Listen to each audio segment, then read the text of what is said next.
This switch is rated for 0.8 inches water column. I'm not sure if you guys can really see it there. It's rated for 0.8 inches water column. And to test it, I'm gonna first allow the pump to warm up. It takes 13 seconds to warm up here, so I'm gonna click test. I'm gonna wait the 13 seconds here. All right. And then I'm going to plug it in. All right. So now it's giving me 0.36 inches. I'm going to increase the pressure by pressing on this to go up to at least around 0.6 or 0.7 because it's rated 4.8 to close.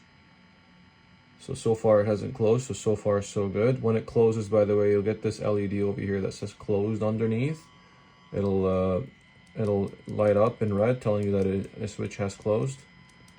All right, so we're at 0.6669, still haven't closed, good.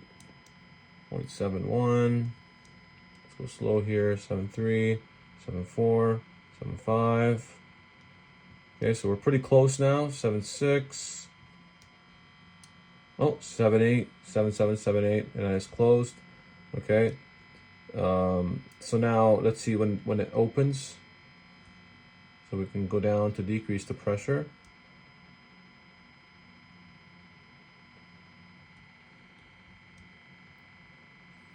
Okay, 76, 75, 74, 73. 72. Okay, so it's open now.